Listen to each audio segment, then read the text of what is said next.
Well, hello and welcome everybody. Chris Noell is with me to discuss all kinds of things school safety and school safety tech. So, I'm Michele Gay, for those of you who don't know me, Executive Director and co-founder of Safe and Sound Schools, and my passion is school safety, ensuring that every school, every community, every student is safe and sound. So it's my pleasure to have Chris Noell from Raptor Tech with me here to dig into some really pressing issues in school safety today. Well, thank you, Michelle. I'm excited to be here. Awesome. So, Chris, our summit is coming up. It's next week, October 26th, 27th, and 28th. And we're so excited that you and Raptor are a big part of it, as always, this year. We're virtual, and we will stay that way as long as we need to be. But we are eagerly anticipating the return to in person. It's going to happen. I'm counting on it. In the meantime, though, we are spending an awful lot of time online, e-learning platforms. More than ever, I think we are dependent upon technology, and that's, I think, only going to increase as we move forward and kind of shift the paradigm here. So I wanted to dig into your expertise here, lean into that for our conversation, because so many of our summit attendees, so many of our national community members at Safe and Sound Schools are really trying to grapple with the issues around cyber safety and cybersecurity. So, you know, some people feel like this is a disaster waiting to happen. Some people feel like it's already been a disaster for them, and some people are thinking, "Do I even need to worry about this?" What are your thoughts, Chris? That's a great question, and I usually start with our schools being attacked, and unfortunately, the truth is they are. Back in December 2020, the FBI, CISA, and I apologize for the alphabet soup of acronyms here. I'll try to define them as I go, but please keep me honest here if I don't. But CISA is a federal agency that's responsible for cybersecurity and information security. And then the MSISAC, it's another alphabet soup, but in this case, it's a private organization. It's the Multi-State Information Sharing and Analysis Center. So all very reputable organizations that monitor cybersecurity threats. They published a statement warning that malicious actors are targeting K-12, with the most common attack being ransomware. Second on the list was theft of data. And third, unfortunately, was the disruption of distance learning services. So going right to your point, that we're more online and more reliant on technology than ever. And hackers are aware of that and targeting it. And if we fast forward to this year, that last organization, the private organization, the MSISAC, was warning that incidents could increase 86% over this coming academic year, which is, even by the standards of cybersecurity, pretty astonishing and unfortunate. So, yes, I think it's very much a concern for all of us, whether you've been hit or not yet.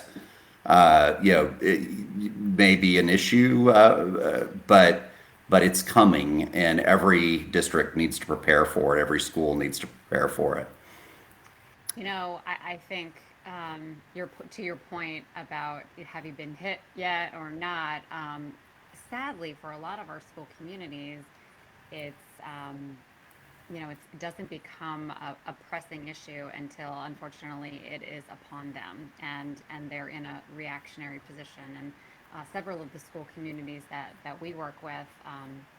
And one really close to home for me, the Baltimore County Public Schools were hit and really hit hard, this past school year. So it's definitely something that is, I think, on the forefront of a lot of people's minds, but not necessarily all school districts are set up with somebody like you at the helm, somebody who is expert in this area. So you mentioned a couple of those professional organizations and the guidance that they put out. We were part of some of the early with CISA as well. What other resources are out there for our schools to really just try to get a handle on this to the extent that they can for this school year? Yeah, one that's not out quite yet, but is, hot off the press is there was actually a bill passed into law on October 8th, so just 11 days ago, called the K through 12 Cybersecurity Act of 21. And this instructed CISA to do a study over the next 120 days of the risks that will impact school districts, and then to write a new set of cybersecurity guidelines that schools can implement, and then to develop some online training to help schools absorb that new guideline. I would be keeping my eyes open for that. And it'll certainly be something we're monitoring at Raptor, is to better understand that federal guidance and then to kind of anchor on whatever standard gets created there. It's going to be voluntary to start with. Maybe, as these things tend to progress, they go from voluntary to mandatory. Hmm. But even if it doesn't become mandatory, it's almost certain to become a standard of due care. So, recommend that everybody keep their eyes open for that as that guidance starts to get published and to absorb that. In the meantime, there are plenty of cybersecurity standards, ISOs out there, SOC 2, trust criteria are out there. There's a number of places to look at, SANS, top 20. But I think that one's particularly interesting because it is K through 12 focused. Yeah, and so I think a lot of our safety and security directors are going to have, their eyes peeled for that continued guidance. In the meantime, though, it's really not just our security and safety directors that should be paying attention, right? Who else in the school community needs to have at least a general and working knowledge of cyber safety and security? So I think if you're in a leadership position, whether you're a school principal or a superintendent or a school board member, this is part of your concern is you're running an operation and ultimately you're responsible for that operation. And so, keeping an eye on cybersecurity or having someone that you trust, keeping you up to speed on where the district is or the school is with their cybersecurity measures and the progress on a cybersecurity program is really important.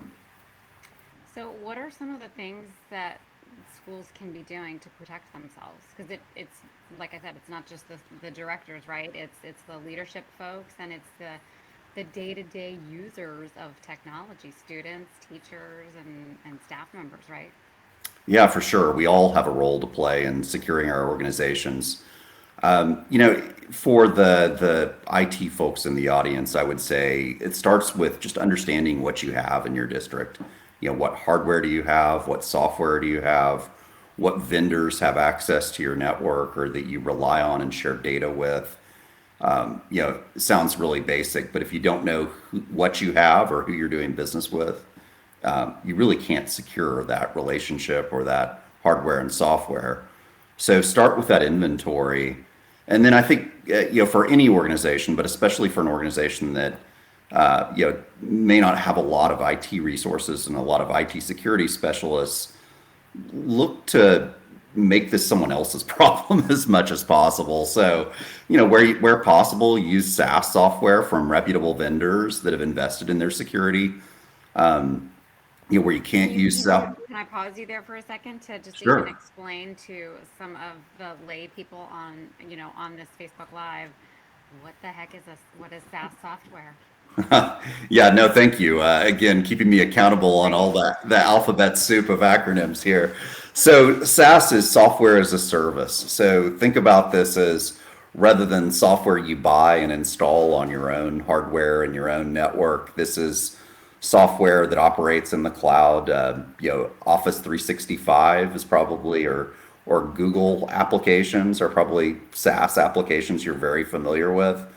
This is just any similar software that's operated by the vendor versus being operated internally within your own network. So one of the advantages of that is that that this security responsibility for keeping that application secure gets transferred from your own staff to the staff of the SaaS vendor.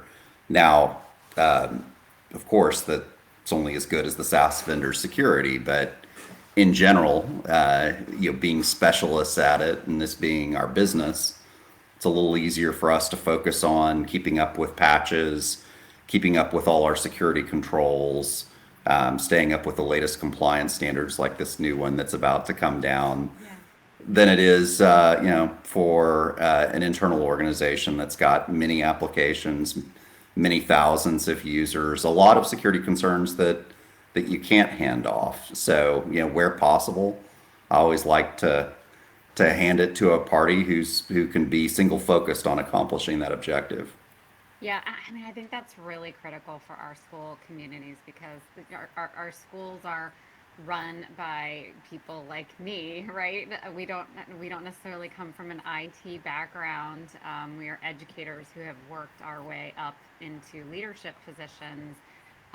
So this type of expertise is a not even necessarily there, but B, they've got two or three other hats, very important hats that they're wearing for our school communities. So outsourcing, I suppose, to the experts and people who can be laser focused on these issues that are, I mean, they're changing rapidly, right? So it's not even like we stand a chance to keep up with that without some kind of help. I like that phrase that you said, make it somebody else's problem. That's good.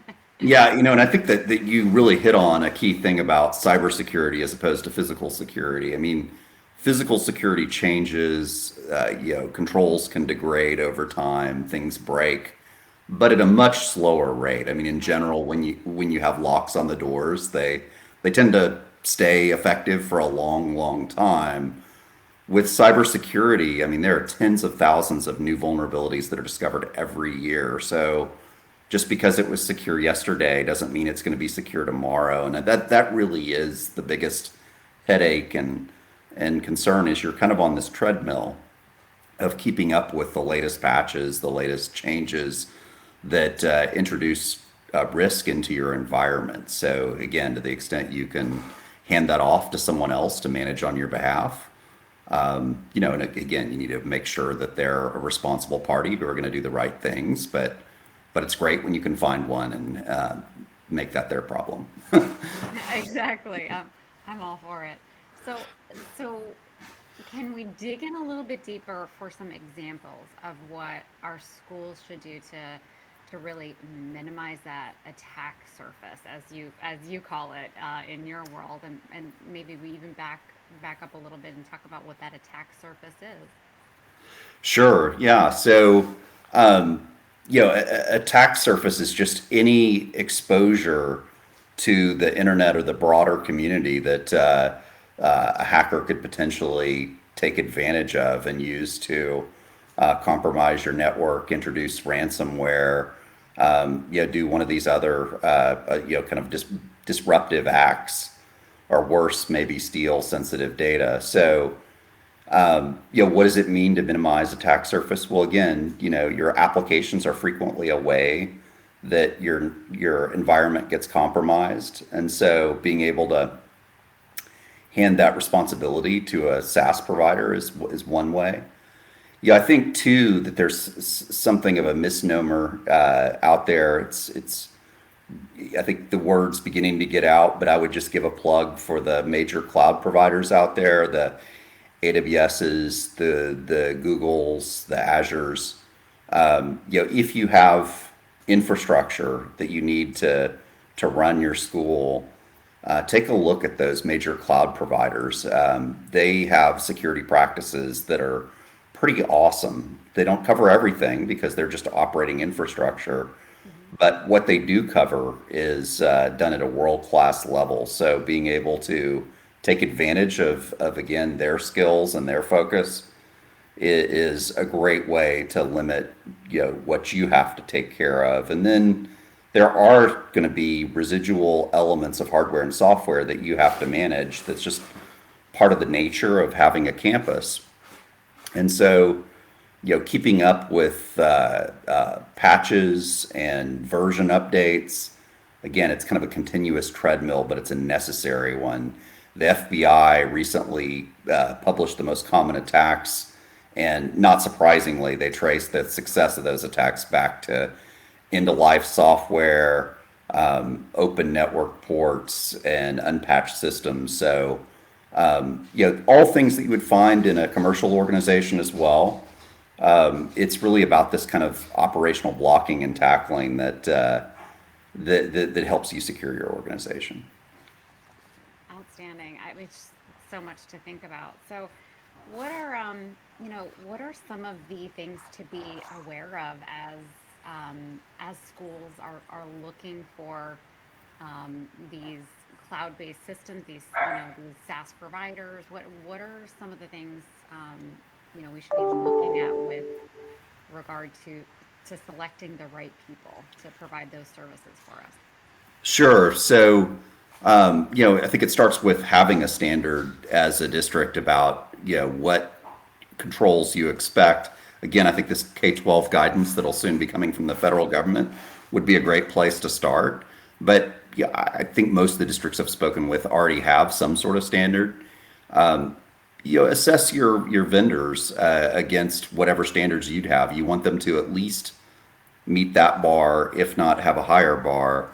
To the extent that they've been audited, that's even better. So there's a standard out there that the AICPA puts out called SOC 2. So AICPA is American CPAs Association. Okay. But they put out a standard called SOC 2 that's a security and privacy audit standard that produces a report that most vendors will share with you that says what controls they have in place and any findings that the auditor had where maybe they found an exception to that control. So, great document if the vendor's gone through that process to say that they meet the standard, that they have controls, and that they have been assessed by a third party. So, one of the things that came up, I was just trying to get up to speed before our conversation here, Chris, and there was a term on-prem that was sort of, I guess, the opposite of a SaaS-based solution. Can you talk a little bit about that? Just, I think for many of us and many school leaders out there, just kind of our literacy around this topic is an issue. So anything you can do to bring us up to speed on some of the vernacular, some of the important terms that we need to be versed in.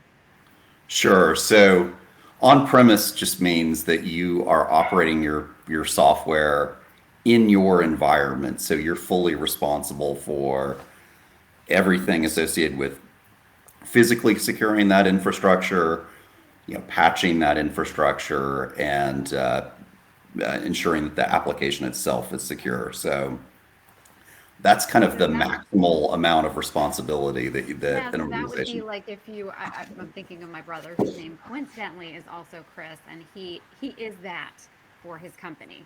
He is that is his full and a half time gig that he is just round the clock with his team, manning that station. But you're really for a lot of our school communities, that's just not realistic, right? So that's why that SaaS sort of cloud-based approach is likely the more reasonable, would you say?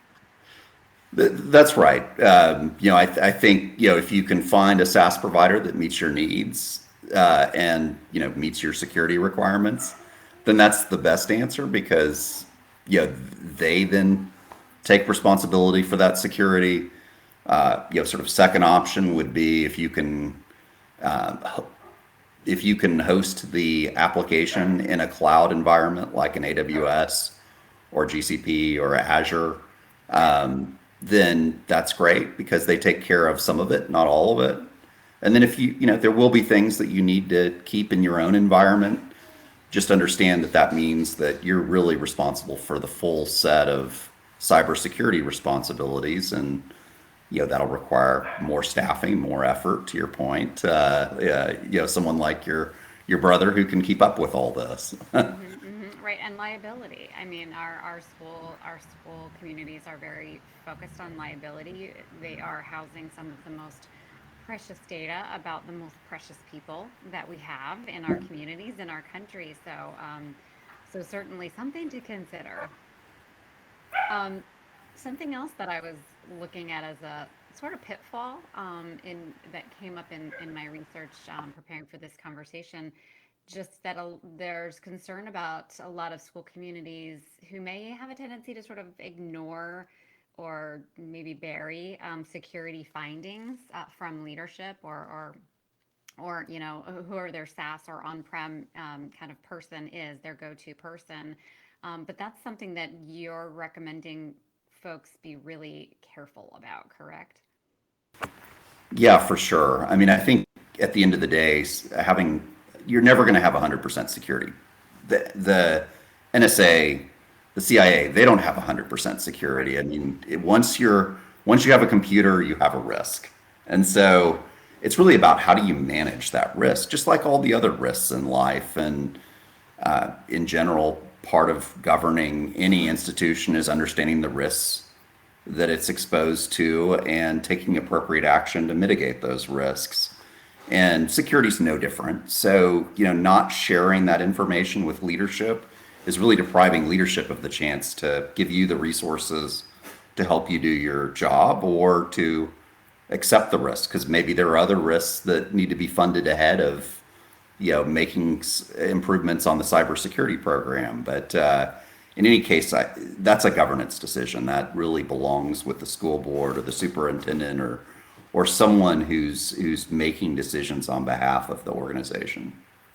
So really, not being afraid to discuss those risks and those vulnerabilities because it doesn't matter who you are, how advanced your technology is. Like you said, if you have a computer, then you have risk. So I think some of our school communities tend to sort of want to keep those things quiet and, not share those, not expose those. But it's almost like we really need to shine a light on those, at least internally, so that we can be doing something about it and we can be proactive, right?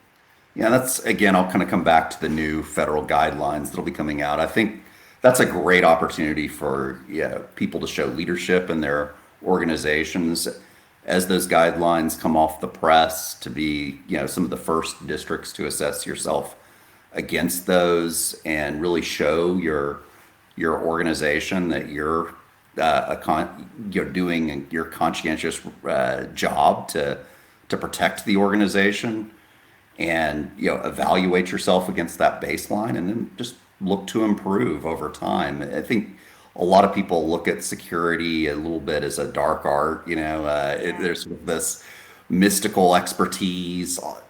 A lot of it is just basic blocking and tackling. It is an operational IT discipline, just like managing availability and performance is an operational IT discipline. So, it just strongly encourage people to be open about where they're at and make steady progress over time. I think that's outstanding advice. We're not going to be perfect.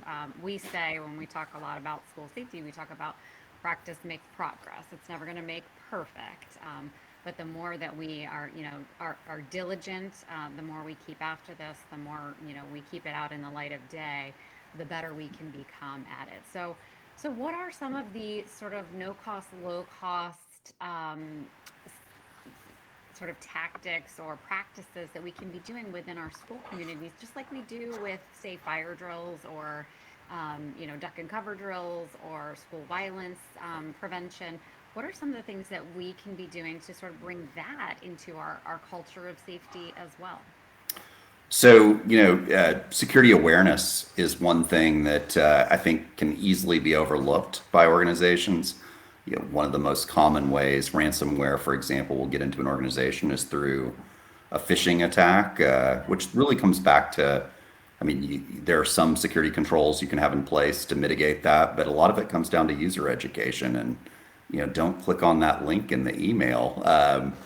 So, It's interesting because I'm going to bring my brother into this again, but I know he runs drills within the company, and we sort of joke about them, but they're pretty effective, with the staff. He'll put out like a fake phishing email, just to see, kind of test and keep everybody sort of on their toes. Is that something that you might recommend for school communities? yeah, for sure. I mean, it's again takes a little bit of work to craft it, but relatively low cost way, especially in a larger district where you've got thousands of employees, any one of whom could be the way in. That's a relatively low cost campaign to run and give everybody real practice at the cybersecurity that they may otherwise just get exposed to in a 30-minute training class once a year. Truly. And how about our kids, right? Like they're now major users of technology, of online, education, of social, of all of those things. So how about education for our students? Are you seeing that trend? Are you looking at that as a valuable way to help protect our school communities, but more importantly, perhaps protect our children? Yeah, for sure. I think that's the fantastic point is, there are multiple values there. It not only protects the institution, but certainly as these students go to their home networks, go home to do their assignments, they're exposed to all the same sort of attacks that they are while they're on campus, and so giving them that education so they know how to protect themselves is very valuable.